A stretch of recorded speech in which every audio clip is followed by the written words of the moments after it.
Welcome to DT Madness, Chronicles from the Third Life, episode 107, October 6th, 2024.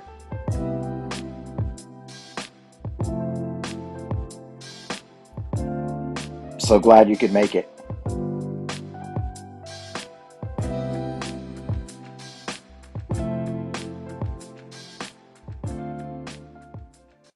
As Frodo clung upon his back, arms loosely about his neck, legs clasped firmly under his arms, Sam staggered to his feet, and then to his amazement, he felt the burden light. He had feared that he would have barely strength to lift his master alone, and beyond that he had expected to share in the dreadful dragging weight of the accursed ring.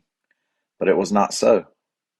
Whether because Frodo was so worn by his long pains, wound of knife and venomous sting, and sorrow, fear, and homeless wandering, or because some gift of final strength was given to him, Sam lifted Frodo with no more difficulty than if he were carrying a hobbit child piggyback in some romp on the lawns or hayfields of the Shire.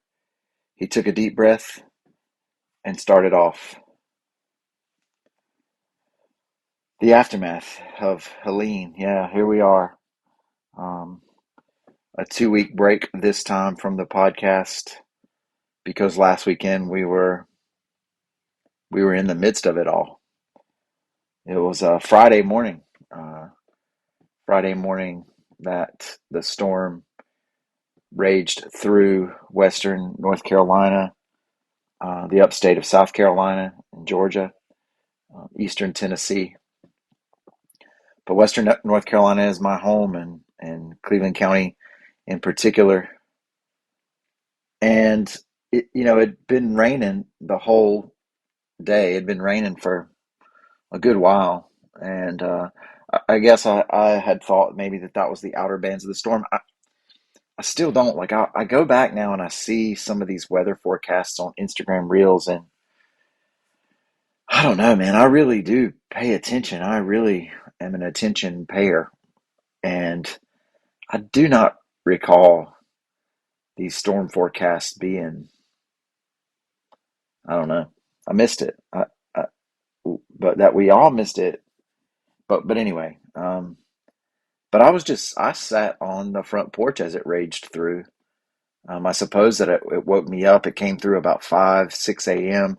here in Boiling Springs area. And so I went and sat on the front porch and watched just the gales of wind across the field, just bending the trees, blowing debris through. Once in a while, it would get so crazy that I would kind of dash inside. I don't necessarily recommend, but I love nature, and I love the power of its nature. It is awesome in the real sense of that word. I don't relish the destruction of people's property, obviously, but it is a wonder to me to witness what is natural. And so I sat on the front porch and watched most of it happen, realizing, not realizing at all what was happening. I would hear some creaks and some cracks, but not knowing that it was full trees, you know. Um, and it raged for I don't know 2, 3, 4 hours as it came through. And the thing is that just after the storm, I mean, really, it wasn't done yet. The wind was gone for the most part, still gusty at times, but not the consistent 40, 50 miles an hour that came through. But really, before the storm was even over, I was sitting on the porch and watching cars try to go down what is called Tony Street, and seeing that they were getting backed up, realizing, okay, well, there's something blocking. So I walked down as more and more trucks pulled up and heard chainsaws. So I walked down to kick in, and I joined about, I don't know, a dozen. a dozen men that were already down there that were there were two, I think there were two chainsaws going, and everybody else was grabbing and tossing uh, big giant limbs and brush across the road to clear the path from the, Miss Murray, from she's 100 or so, um, still drives, but to get her clear and to get that road clear so that people could get in and out to access whatever they may need at the time, we didn't know.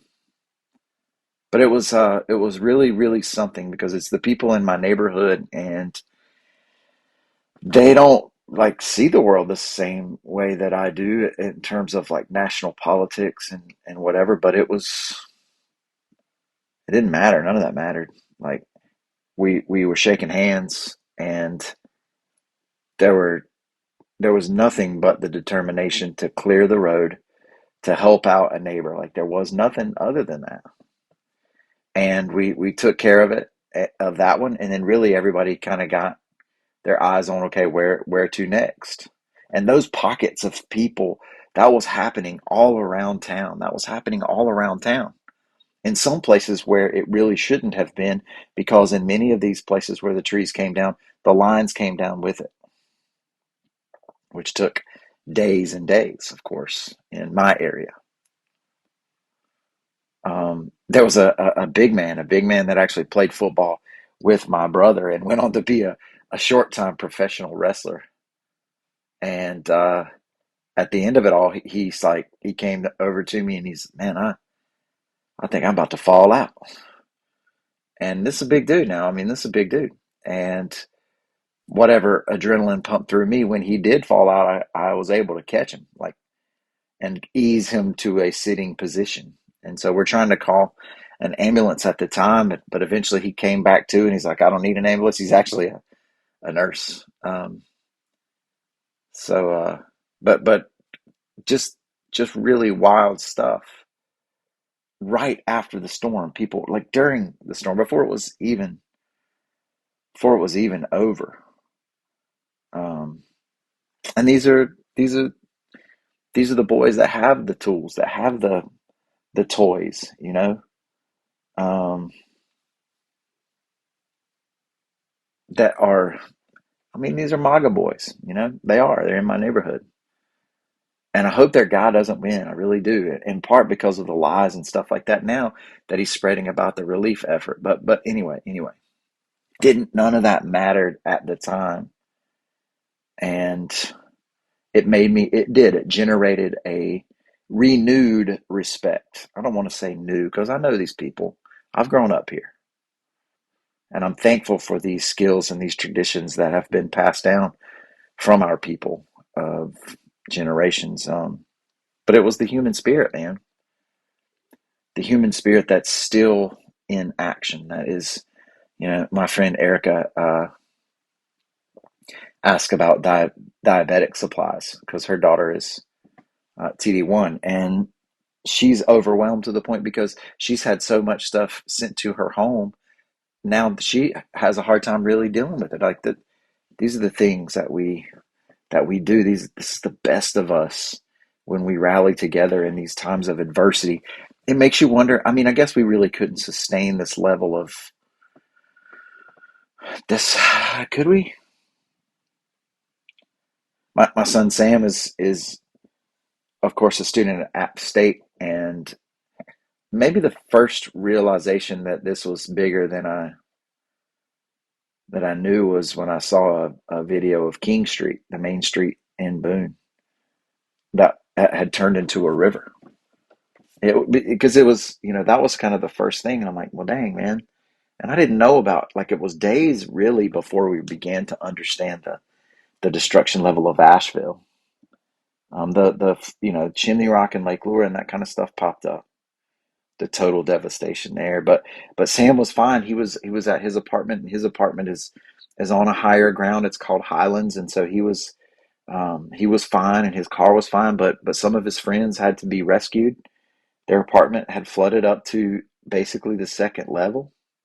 Their cars washed away. They found them eventually, but not where they had left them. Another friend went to rescue the two, and his car got flooded out. You know, now they're college kids, and I do want to say this before I jump back into the seriousness of it all, but there was he says that there was a guy kayaking through campus through the floodwaters, and that what became a shared purpose of, or a shared, whatever activity of students on campus, is that they would snap story this guy and share it along the way as he went, and so that was kind of their unifying factor. Again, not advisable. But Sam's car was fine. They didn't have water. They got their power back fairly soon, like a day later, maybe 2 days later, but they weren't able to drink their water, and they had to fill up their toilets with the pool water. And because of these other apartments being flooded out, there were 9 guys in his 4-bedroom apartment flushing the toilet with pool water.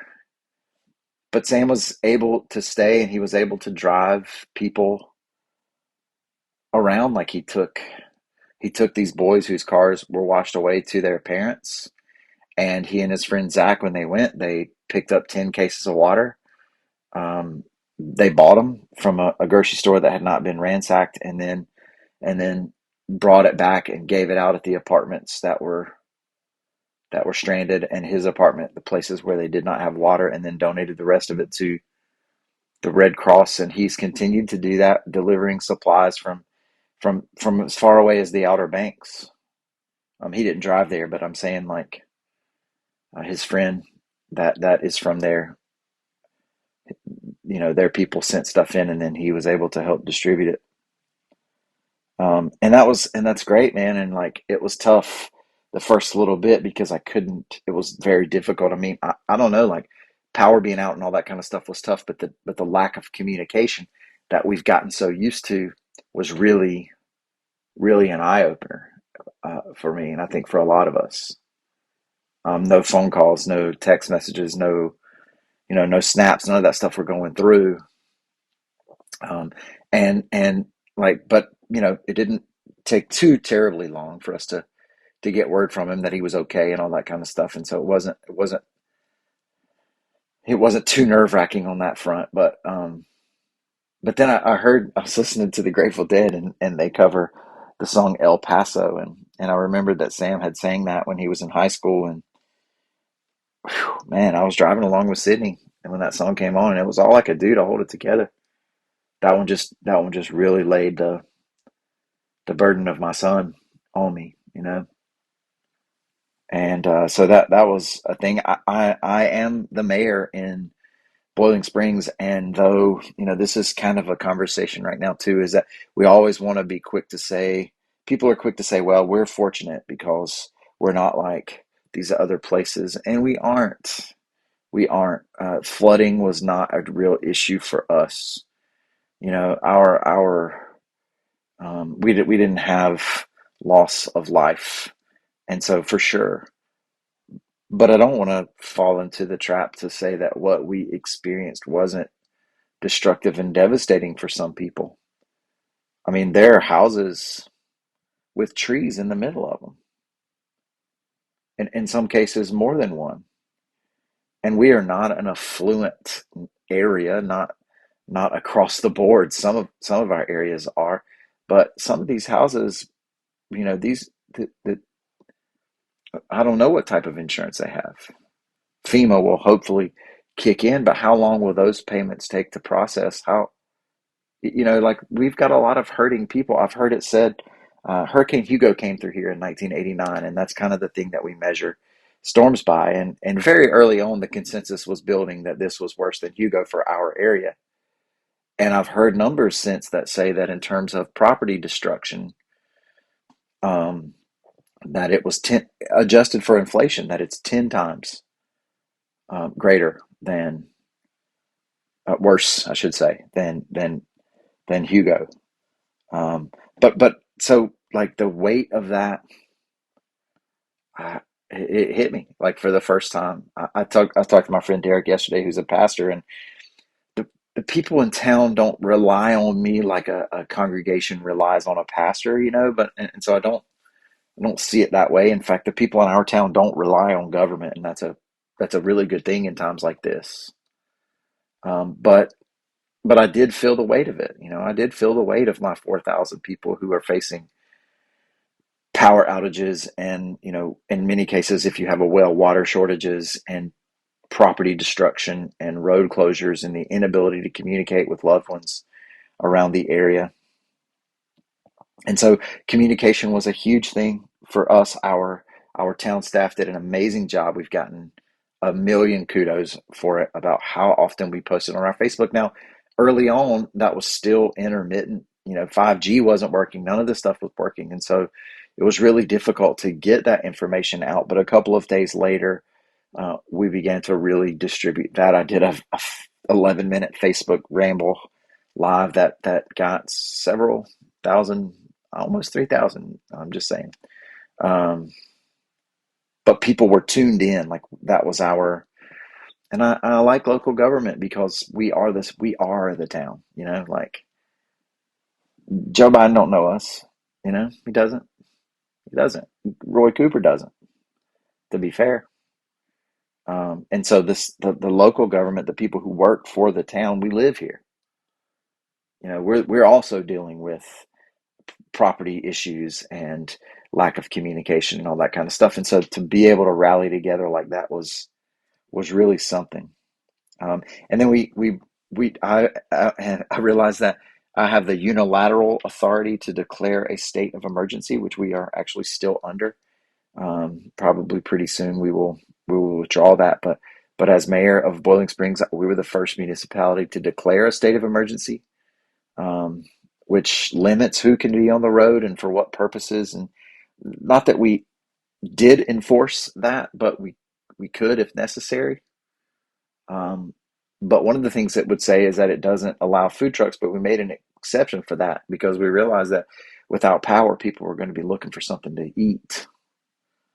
And so we set up food trucks at the town hall, and we had a couple, two or three throughout the days, and it was a great time of community gathering. Like it was just really awesome, and people would come out and share their stories, and we would commiserate. And I mean, it was it was really a good thing.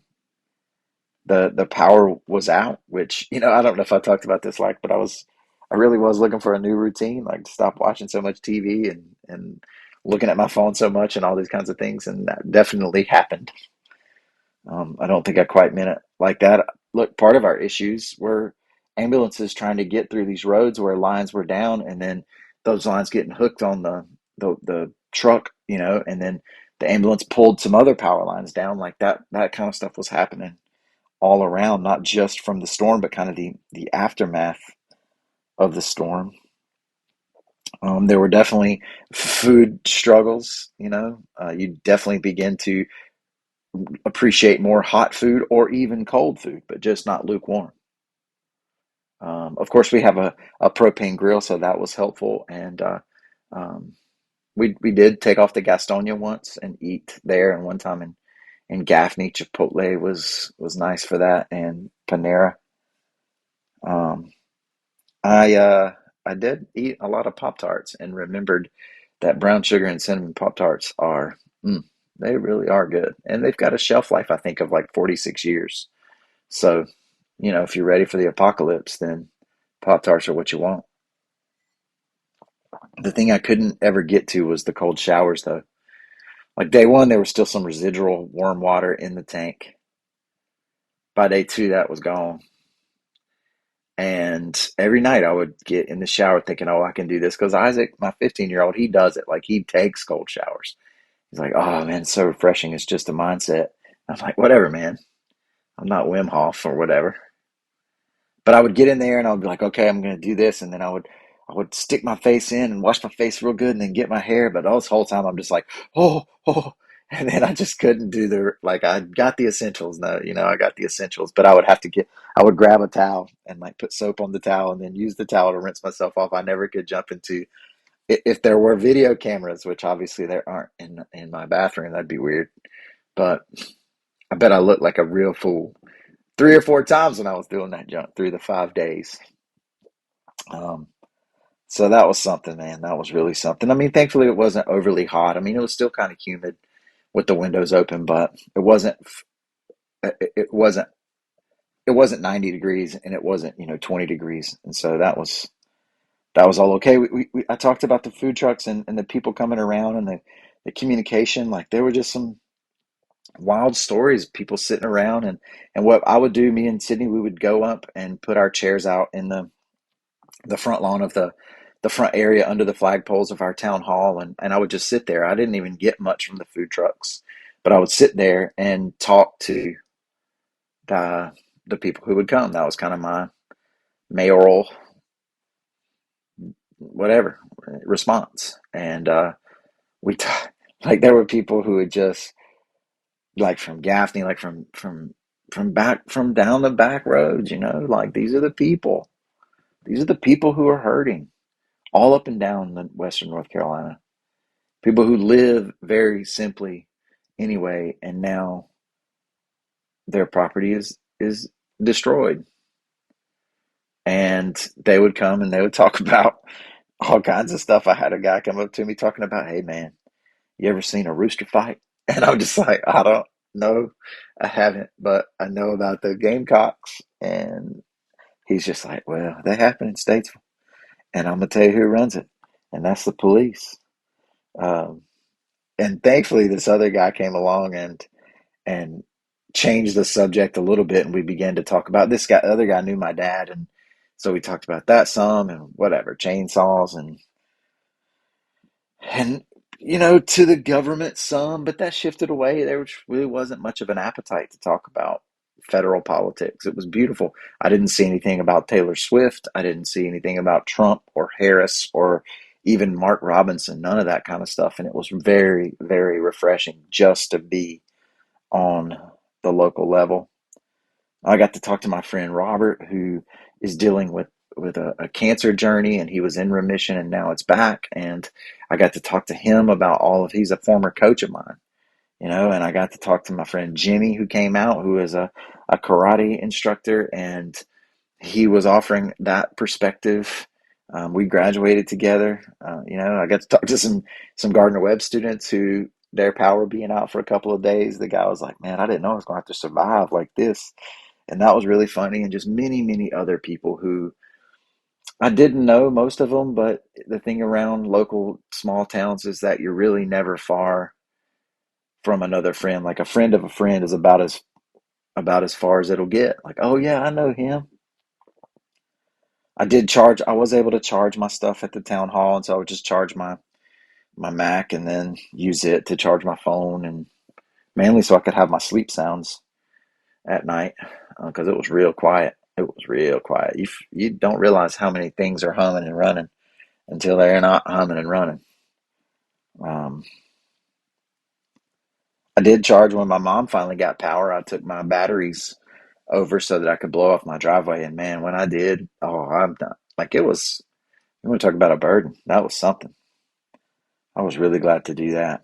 I talked to some people at the Quick Snack when I went up there and it opened up and about how this woman chased down a milk truck so she could get some milk for her son and like just people coming and sitting with me and I realized like how much I'm like my dad and that I would go to the Quick Snack and I would go to the Quick Snack and sit in the booth by myself, knowing a lot of people that were in there, but I would sit in the booth by myself because I'm not really going with someone like that. Like I guess I'm a loner in that way. Like I really am reserved and what do you call it? Introverted in that way. But people do know who I am and they will come and talk to me. And they will tell me all the crazy stories. Like, I don't know. I'm just trying to eat my liver mush omelet here. And they're telling me all these crazy stories and that's fine. Like that's the part that my dad and I are alike in. Like we both would go to places alone and are perfectly fine being I'm perfectly fine being in my own thoughts. I'm perfectly fine sitting and observing and I don't feel lonely or anything like that. But then also I can do the interactions with the people. Now I'm ready to leave after, not disgusted or anything, but I guess I'm just introverted. I guess that's what that is. Um, but yeah, man, 40 trillion gallons of rain. 40 trillion gallons. What is that like? I think I saw the stat. It's like 641 Olympic-sized swimming pools. Or no, no, no, no. It was a lot more than that. It's like 641 days in a row of Niagara Falls. It's just staggering, the amount of rain that fell before the storm and then through the storm. 30 inches in some places, um, channeled through the beautiful hills of North Carolina. Um, the Lake Lure Dam was tenuous for a while, which we had to evacuate people along our Broad River. Our Broad River in Boiling Springs, like it flooded to levels that people have never seen before. And we're way downriver. I have friends who live up in Brevard who had to make harrowing trips to try to get to check on their own stuff and their own people. People in Asheville whose cove was destroyed, but their lives are okay. Old Fort, and they're out for a month or so. My friends in Swannanoa, people that I've done time with, so much time with, and this stuff's just it's just broken. Like we used to go to a retreat at Lake Lure Inn, and we would go up and have dinner at Chimney Rock, which just isn't anymore. Um, but everybody has a connection story, like it just seems like whoever you talk to, somebody's got a connection story, and I think that's interesting. And I think it's interesting to think about how we almost have a desire and need to be connected somehow or another to the destruction. I think it's because we have this. I think it's innate in us that we want to carry each other's burdens. I think the song says it's in our, we were made to nurture. I think that's what the song Hammer says. Of course, there's a lot of misinformation in context. The human spirit um, isn't carried on by everyone, and there are people who use people, and probably not people, probably bots, who use situations like this to create chaos, to muddy the waters. Um, Trump is one of them. He's continuing it on. And things like that FEMA's confiscating the aid, and that they're going to take over the land, and that they're whatever. And I'm sure that there are bits and grains of truth in some of this stuff, which is what makes it easier to take a foothold. But context is real. You need context. Like FEMA dollars aren't going to come in the next day. The federal government process takes a little bit. People who would say things like, why is the government response, why was it better for Katrina than it is now? And that's just absurd. It's absurd. Don't you remember Kanye? Like the whole point, the whole thing about Katrina and the beginning decline of George W. Bush was, or the continuing was, the response and how inadequate it was. The thing about Harris only offering $750 or whatever FEMA. Yes, there is a 750, but for immediate needs, like hundreds of millions of dollars are going to be coming in. I've seen the what do you call those? We always call them whirly birds, like the double rotor Chinook. Are they Chinooks? I don't know. Like the big giant transport helicopters. I've seen them flying over my house. I know that the Guard is involved. I know that the government is involved. There's not another hurricane. Now there is Mitchell or something, the one that starts with N. It is heading towards Tampa. There is a hurricane potentially heading there. But like the days after, there was reports that another hurricane had formed and it was coming like the next day, and it was on the same track. And people got to stop getting their information from TikTok, man. People got to stop and dig just a little bit deeper. It's all it takes to find the context. The short-term damage is tremendous, but the long-term damage is a thing too. And for local governments, especially who rely on local sales tax, who rely on property tax, places like Rutherford County and Polk County, where Lake Lure and Chimney Rock are, those two areas make up for almost half of the sales tax and nearly more than a third of the property tax. And so, what are these local governments, what are these school systems going to do going forward, especially considering what we call in North Carolina opportunity scholarships? You got these politicians touring the areas, and I'm sure that they mean well, but the schools have already been cost $10 million, $12 million for these diversion of public funds into private schools. And now that crunch is already, it's why I've got 45 kids in my class. And now those tightening budgets are going to be boa constricted because of the lack of property and sales tax revenue that is going to be, they're going to be shortfalls for years to come. So, for me to what I one thing I can do, is when I get back to school, and we were out all week. We were out all week. And we'll come back on Monday, and we'll go back on tomorrow. We'll go back tomorrow on October 7th, and I think I'm just going to teach this for the rest of the semester. I think we're just going to learn about how the government responds, how the government functions, and what its structures are through the lens of Helene, through the lens of the response to Helene. Federal budgets, state response, local response. But yeah, oh man, I don't have the good music in here to change gears, but let's change gears like we were maybe going to a halftime, but we still got things going on, like tennis is still going on.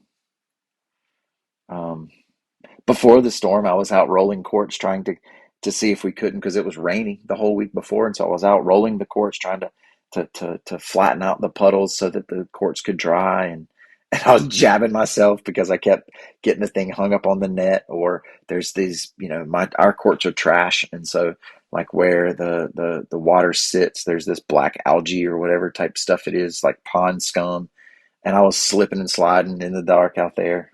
Um, but this week we did get back to it, and we had to go and make up a match on Wednesday. Nope, no, we didn't have power back in many cases, and some of my girls didn't even have water because they have wells. But we went back to finish up a match that we were in the midst of that got postponed at South Point, and oh man, it was awesome because we won 5-4, but we won the final two doubles matches. We were down 4-3, and with two matches to go. And both of those matches went to tiebreakers, and we won 9-8 in both of those matches, and we took it home like we won, and that was freaking awesome. And we got into the Suburban, and I was like, all right, y'all wait. And we drove out of the parking lot, and as soon as we got out of the parking lot, I was just like, I started to screaming and yelling. I was like, yeah, whatever, like we were saying our own words, what happens in the burb. But it was awesome. We played Kings Mountain the following night, and that happened to be senior night. And Kings Mountain gave it to us and beat us 6-3. And there was some controversy. I got into a little bit of a is kerfuffle a word? Is that what I mean? It wasn't a fracas. There's no physical contact really. The guy did try to walk past me, and he bumped me a little bit. I'm like, I'm a peaceful man. I never have been into a fight in my whole life, and but like the coach was talking to my player, a freshman who can't. It's the pivotal match in what could decide the conference championship. It didn't end up being that way. We lost our two doubles, and so it didn't end up being 5-4. It ended up being 6-3. But the thing about high school tennis in particular is that the girls call their own lines. And do they miss it? Sometimes they do. And do the other players get mad? And do we get mad at them when they call it and we didn't think it was? Yes, we're human beings, and people are going to mess up, and they're teenagers. But for the most part, nobody's doing it on purpose. But the coach was on the other side of the fence, on the other side of the court from me, and he was telling my girl that she missed the call and that she needs to make better calls. And that's out of line. That's completely out of line. That is not what coaches are supposed to do. If the players have issues, they call the coaches over and then we watch the lines and we help them call. But we weren't at that point at all. And so I walked over to talk to the coach and confront the coach about it. And because this is the guy that we always have issues with for the past however long, he's sneaky like that. He knew what he was doing. Well, I got there a little bit too late because the parent of the player was already kind of up in the guy's face, which I did apologize for. That is not the way that it should be. But I went up to the coach and I was like, come on, man. You've been doing this for a long time. You know how this works. Let the players play, let them decide.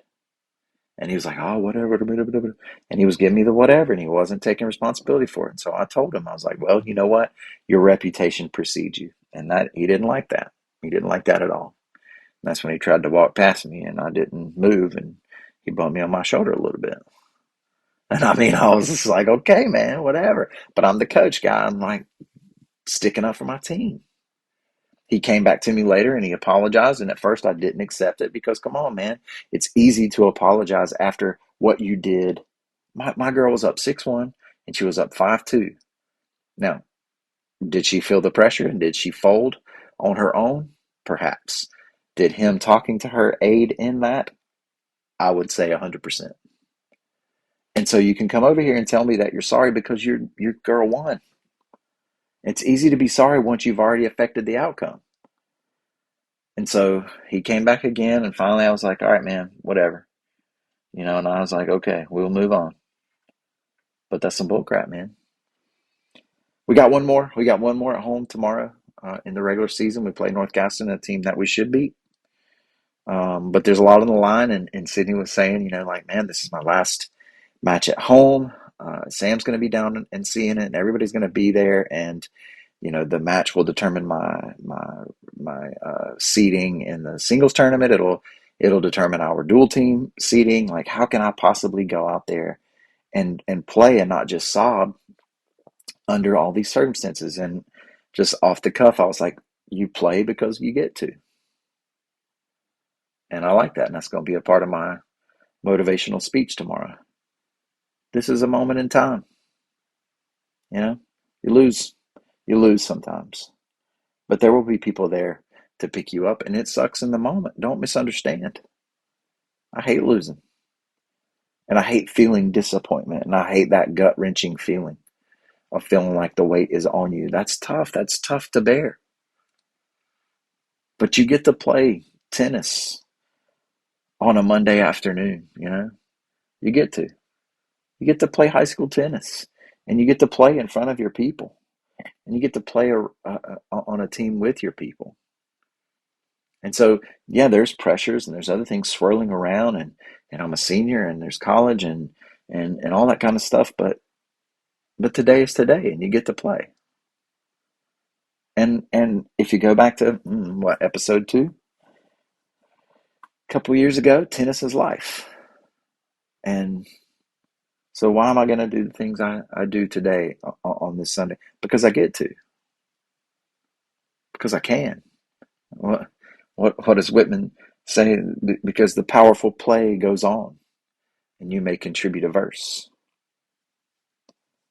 So many things I was gonna talk about until Helene happened, and that's taken up the majority of this. But I did read my friend Gabby Laurent's book. It's called Wrinkles Welcome. Gabby got pregnant some years ago, and then that process of doing blood work found out that she had a type of leukemia, and through it all, like that's just there's just the amazing story of it all. And I don't even want to say much about it, but I'm telling you, Wrinkles Welcome is a book that will encourage you, and that will it's really wonderful. It's a really wonderful book, and it's well written. The DT from Boiling Springs in the book is me, and so I do want to say that, but I don't just recommend it for that reason. In fact, my students one day, I don't know, I guess it was like we got out early because it was parent conferences, and so it was a short class. So I was just like, okay, no civics today, but if you got any questions, write them on a sticky note and put them up here. And some of the kids were asking me about football, and some of the kids were asking me about other things. And one kid, trying to be funny, put up, "What is the meaning of life?" And I told him about Gabby's book, and I told him that the meaning of life is to put your phone down and go out and listen to the birds, to play because you can. Why do we do this? Because you can. Because today is today. Um, so that was pretty cool. Um, Rest in peace, Chris Christopherson, who wrote Pilgrim Chapter 33, which was my dad's anthem, a song that we played, um, at least referenced some at his funeral. But Chris Christopherson, one of the great American songwriters, one of the great. Um, I did reserve my hotel room for New York City for the December 28th and 29th shows, but I don't know. I don't know. Probably gonna have to get a new refrigerator. Definitely gonna have to get a new refrigerator. So that might be where that money comes from. But yeah. Anyway, let's close it with a little tea time with Mara. Little confession time here, and um, I you guys know, if you've listened to my show at all, that like one of the things I don't want to do is go to the doctor, and I definitely got to go to the eye doctor. Things are just a little bit too fuzzy far away these days. Um, but I don't want to go to the eye doctor because I don't want them to. I just want them to fix my eye vision. I don't want them to look into my eyeballs and tell me that there's something way wrong with me. Like that's my fear. That's my fear. But I'm approaching that bridge, that age, I guess, where I'm like, okay, I'm going to cross over this bridge at some point where I don't want to know, and I want them to know so that they can fix it. Like I'm crossing that age bridge where it's like I know that my body is going to break down because this is how things go. Um, but in thinking about all that, you know, as much as I can say this, like it isn't death or even sickness. It isn't those types of things that make me afraid. I don't want those things, of course, but that's not what it is for me. It's that I don't want to be a burden. I don't want to go to the doctor now and find out something. I understand the irrationality of it all. Don't don't think that I don't. But I don't want to go to the doctor now and find out that there's something wrong with me because my my daughter is applying to colleges, and that should be a sweet time for her. My son is about to get his driver's license, or my oldest son is about to begin student teaching, and so I don't want to be a burden. I don't want to be a burden, and that's my fear. That's what wrenches my guts. You know, is the possibility I can play all that out, and I don't want to be a burden for them, but I am a burden, and I say that now with confidence and almost joy. I am a burden.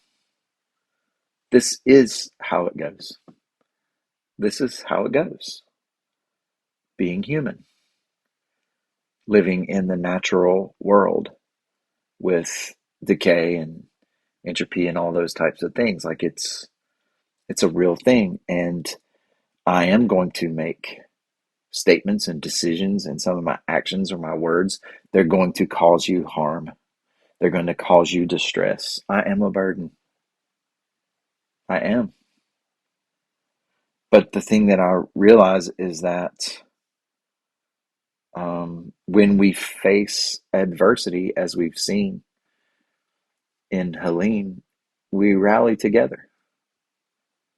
When my dad died, it was excruciating. It was terrible. But we rallied together as a family, as a community. People still rally around us for that. I am a burden. and your burden is mine. Like I think that when I was sitting on the porch, not realizing what was going on, watching the watching the storm blow through, like I realized that nature is it's the great equalizer. Doesn't matter who you are. We could argue the fine details that if you've got wealth, you could build stronger things. I understand that, but in the end, there are not structures that withstand 40 trillion gallons of water rushing down the mountain valley. There are not structures that withstand that. And nature is the great equalizer. And even if we're not talking about natural disasters, nature is decay and renewal. But we are we are going to die. Nature is the great equalizer, and I'm a part of that nature. I am a burden. But just like and I want to talk about context again.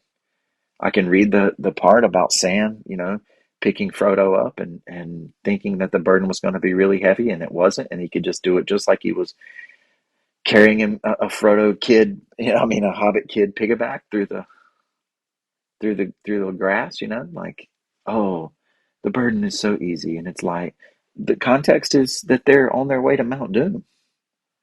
The context is that Frodo has been completely spent, that Sam has wept tears and felt like sobbing at the moment. They have been through the fire. They've been through it. I don't want to just give you the Jeremiah 29:11 version. There's the 29:10 part 2. Context is important. Even so, when it came time for him to pick Frodo up, the burden was light. And that's the promise to us, isn't it? The yoke is easy. The burden is light. But I am a burden, and you are a burden. But I was talking to one of my friends who's struggling with decisions about colleges and not knowing if they fit where they are currently. And I just wanted that person to know that your burden is mine. I share this with you. And that's what we've seen with the human spirit, that we lend our shoulders. I got you. I got you. We rally together when we face adversity. We shoulder each other's burdens. I don't want to be. I don't want to be a burden, but I am. I am a burden.